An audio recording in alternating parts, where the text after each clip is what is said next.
예, 안녕하세요. 오늘 안녕하세요. 또 특별한 분 모시고 외솔의 인터뷰 이어가도록 하겠습니다. 오늘 인터뷰에 응해 주신 분은 현재 원광대학교 국어문학과 교수로 재직하고 계시는 최경봉 교수님이십니다. 네, 안녕하세요. 안녕하세요.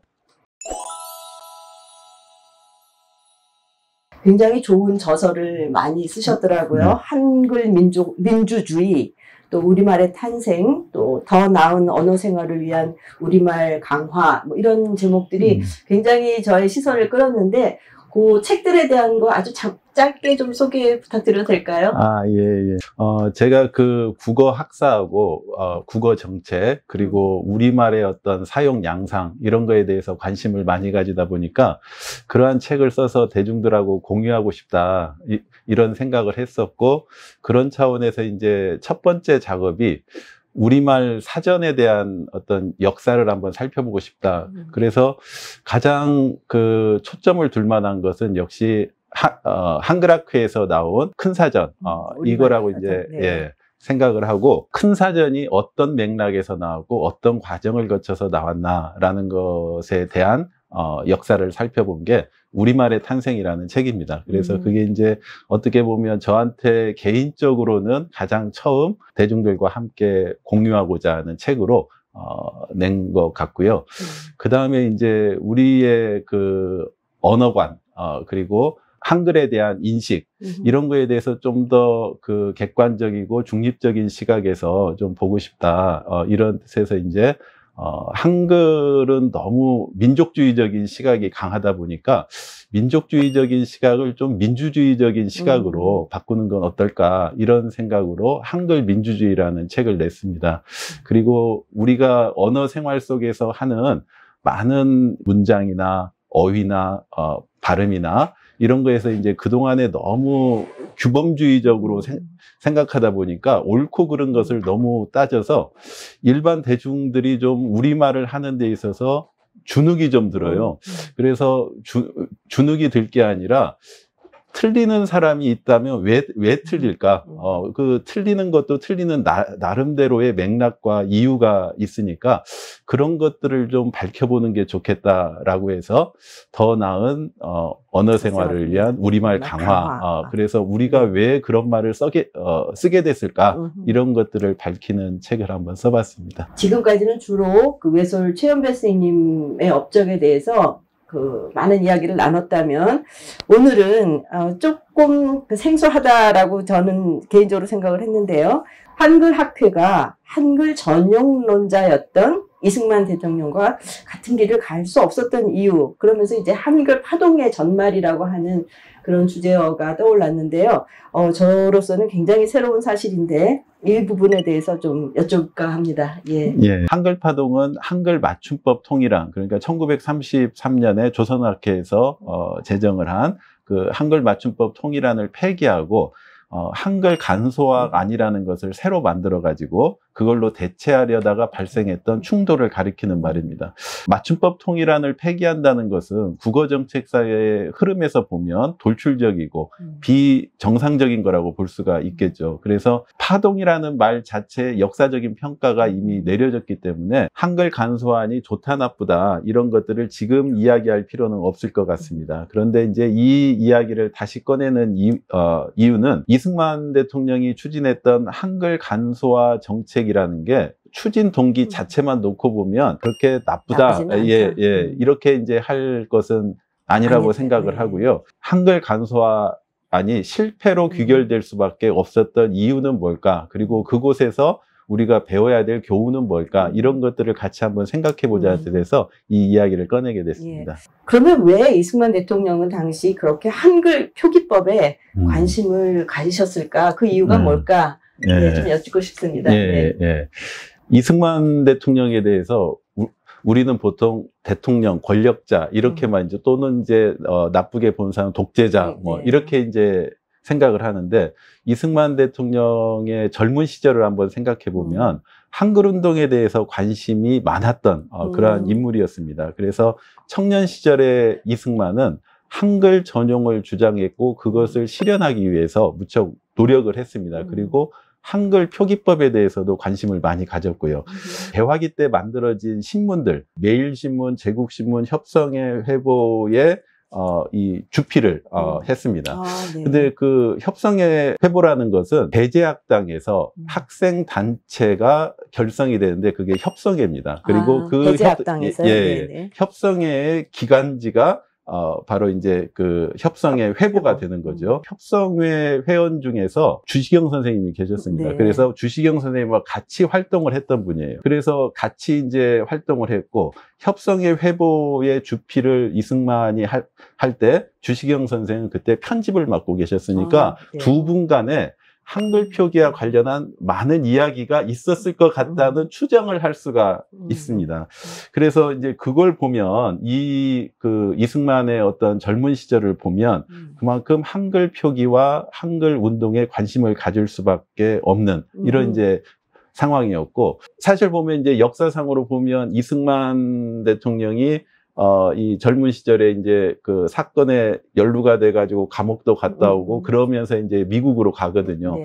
미국으로 떠난 뒤에 많은 또 그 철자법과 관련한 논의들이 있었고, 특히 이제 대한제국에서 국문연구소를 만들면서 여기에서 이제 공식적인 표기법을 만들겠다 이렇게 해서 논의를 했었는데, 그때 이제 주시경 선생이나 지석영 선생이나 이런 분들이 이제 참여를 해서 수십 차례 회의를 해서 철자법을 만들었는데, 그 철자법이 오늘날의 철자법과 비슷한 형태주의 철자법으로 정착이 됐고, 성경식 철자법은 별로 그렇게 지지를 못 받았습니다. 그래서 이제 그 역사가 있고, 그 다음에 또 이제 1933년에 한글 맞춤법 통일안이 만들어지고, 이런 역사를 봐야 되는데 그 역사를 보지 않고 자기 젊었을 때의 어떤 경험, 요걸 가지고 이제 대통령이 되고 나서 자신의 권력으로 이런 것들을 다 바꿀 수 있다고 생각을 했던 것 같습니다. 조금 무리수를 두신 건 아닌가 좀 그런 생각도 드는데, 그렇죠. 뭐 결국은 이제 조금 이승만 대통령이 추진하고자 했던 것이 성공한 사례는 아니지만 그렇게 한글을 전용하고자 했던 이승만 대통령하고 한글학회 사이에 어떤 접점을 찾고 그 관계가 어땠는가라고 생각하면 거기에 대해서는 어떤 말씀 해주실까요? 한글 전용에 대해서 정말 진심이었던 것 같습니다. 그래서 대통령이 되고 나서도 한글날 연설이나 여러 가지 이제 한글과 관련한 연설들을 하는데, 그때마다 그 한자의 문제에 대해서 꼭 그 한마디씩 붙입니다. 그래서 그 연설을 보면 얼마나 한자 문화에 대해서 적대적이었는가 이런 것들을 볼 수 있는데, 제가 이제 그 연설 중에서 지금 적어온 것이 그 한글을 전용하여 문명 발전에 힘쓰자라는 1957년에 한 연설입니다. 근데 57년? 거기에서 진시황의 분서갱유 이야기를 처음에 이제 쭉 해요. 그래서 분서갱유면 보통 이제 진시황의 포악성에 대해서 많이 이제 이야기하는 건데, 그 이승만 대통령이 그거에 대해서 한 말을 한번 읽어보면, 진시황의 분서갱유를 이런 영특한 일에 대해서는 이렇게 이야기를 합니다. 완전히 다른 시각의 해석이죠. 그래서 진시황이 포악한 지도자라고 해서 시비하고 공격하는 사람들도 이런 이 영특한 일에 대해서는 진시황이 세계 문명으로 진보해 나가자는 장애를 다 없앤 그러한 사람이라고 칭찬한다. 이렇게 이제 이야기를 하면서 지금 세상에 전과 같이 부패한 고대 문자, 즉 한자를 가지고 전국에 복리되는 것을 막고 있다는 것은 진시황이 영특하게 다 삭제해 버렸던 것과 같이 이제 모든 사람들이 다 같이 결심하고 이 한자를 다 삭제해 버려서 하루바삐 국민의 복리가 되는 길로 나가도록 해야 된다. 이런 이제 이야기를 합니다. 이러한 인식을 가졌으면 충분하게 한글학회와 손잡을 수도 있고, 이 국어 정책을 같이 추진을 해볼 수도 있겠는데, 이승만은 또 공개적인 연설에서 한글학회를 상당히 비난하는 그런 또 이야기도 합니다. 그래서 언어 정화 운동, 즉 이제 한자어를 고유어로 바꾸는 문제에 대해서 비판을 하고, 한글 맞춤법이 너무 어렵다. 요걸 또 이제 비판을 합니다. 그래서 뭐라고 비판을 하냐면, 우리 국문을 깊이 연구하는 이론가 측에서는 한글이라는 게 옳다 하여 비행기를 날틀, 자전을 말광, 산술책을 샘본, 학교를 배움집, 삼각형을 세모틀, 가감승제를 더들곱재기라고 말을 고쳐서 쓰니 이런 것은 다 명사로 된 글자인데 이것을 뜻어서 새로 번역해서 만든다는 것은 구차스러운 일이므로 이런 건 다 폐지하고 알아보기와 쓰기에 쉽고 편리하도록 개량하는 게 이 사명일 것이다. 이런 식의 이제 연설을 합니다. 그래서 이걸 보면 한글학회에서는 우리말 도로찾기 운동의 연장선상에서 일본어 잔재 청산을 좀 더 확대시켜 가지고 한자어를 고유어로 바꾸자는 그런 이제 한자어 개량 운동을 전개를 하는데, 이 개량 운동을 전개하는 것은 한글 전용을 위해서 했던 거예요. 그래서 한글 전용을 위해서 했던 건데 이승만이 이제 그런 그 한자어를 개량하는 일을 구차스러운 일이다, 이렇게 이제 표현을 하면서, 이렇게 구차스러운 일을 왜 우리 국문을 연구하는 이론가 측에서 이런 일들을 하느냐, 이런 이야기를 합니다. 근데 이승만이 되게 그런 비판에서 악의적이었던 게, 그 당시에 이제 그 외술 선생께서도 비행기 날틀이라고 내가 바꾸자고 한 적은 없다, 이렇게 말씀을 하는데, 그 당시에 한자어를 고유어로 바꾸는 것이 얼마나 잘못된 일인가를 보통 예를 들 때 비행기를 날틀, 학교를 배운 곳, 뭐 이렇게 이제 바꾸는 것을 예로 들어요.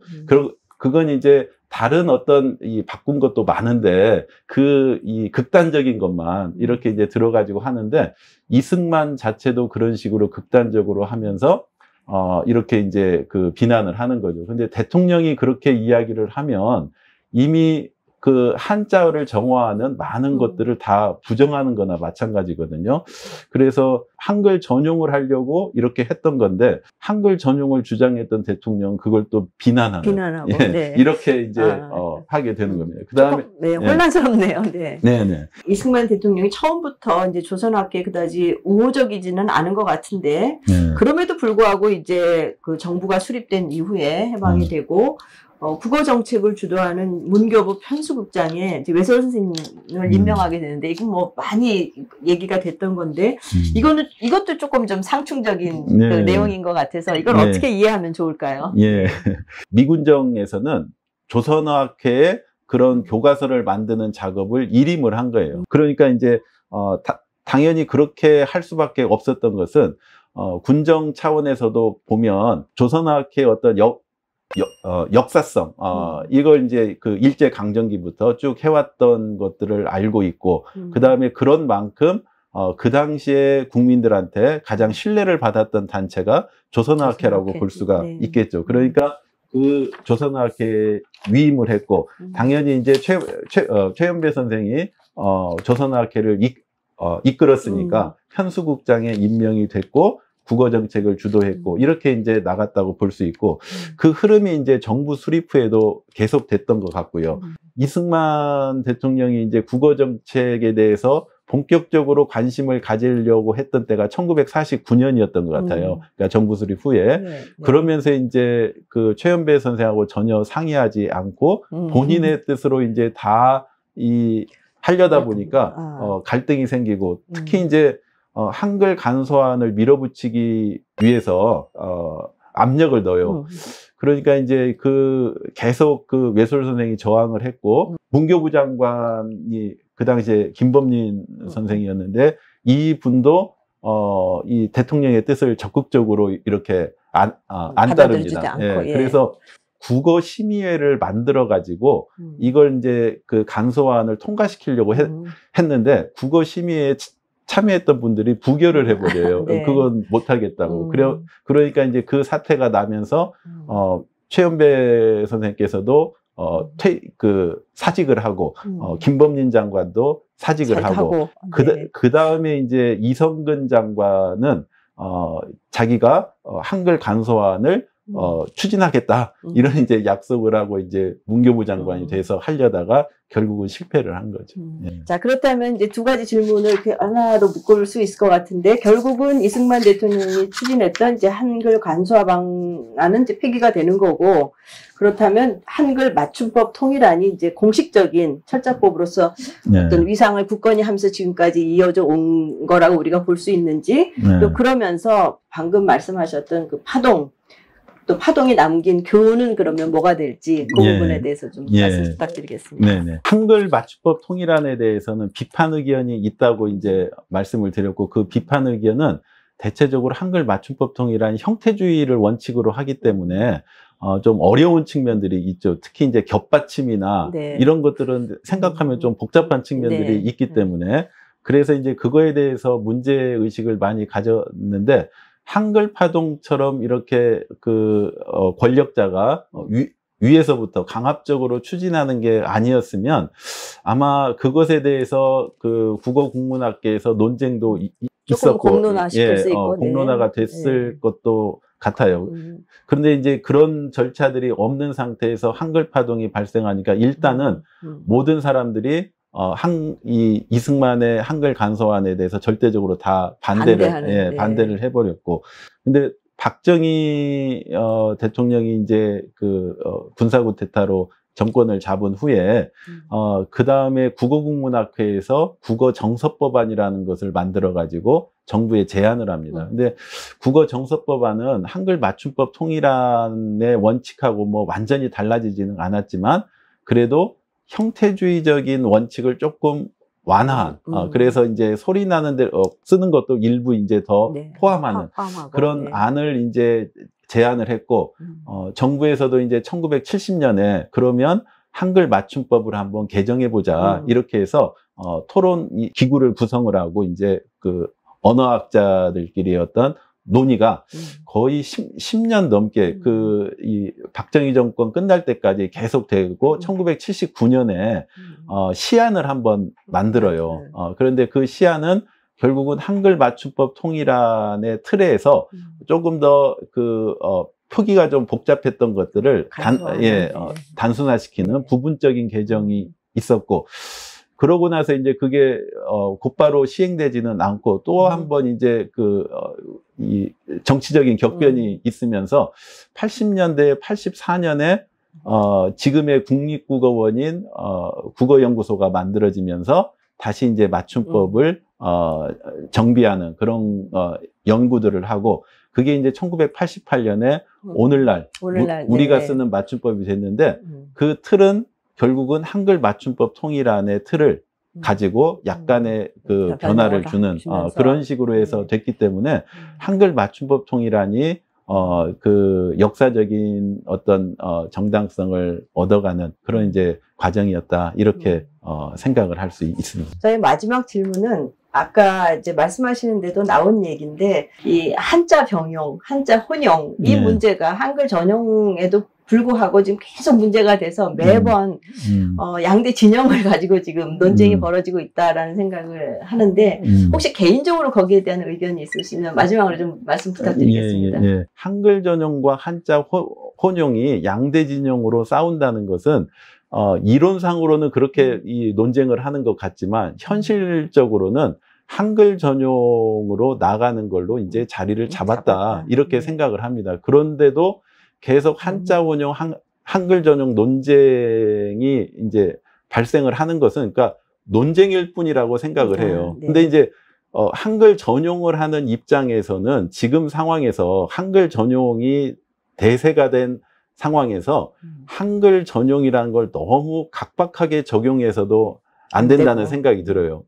왜냐하면 한자를 병용함으로써 좀 더 소통을 쉽게 하는 측면들도 있거든요. 쉽게 할 수 있는 부분들이 있죠. 그러니까 이제 신문 같은 데서도 가끔 뭔가 시각적인 효과를 주기 위해서 한자를 쓰거나 뭐 이제 이런 경우도 있고, 또는 이해를 좀 더 돕기 위해서 한자를 병용하거나 이런 것들을 또 이제 너무 순수주의를 강조하다 보면 그것도 문제다라고. 그렇지만 대세가 이미 한글 전용으로 다 바꾼 상황에서는 뭐가 좀 더 소통에 편리할까, 그런 점에서 약간의 허용들은 이렇게 해나가는 것도 괜찮지 않을까, 그런 생각을 합니다. 오늘 아주 귀한 말씀 감사드리고요. 정말 아까 제가 처음에 말씀드렸던 것처럼 지금까지와는 약간 결이 다른 그런 인터뷰를 진행할 수 있었던 것 같습니다. 오늘 나와주셔서 너무나 감사합니다. 고맙습니다. 고맙습니다.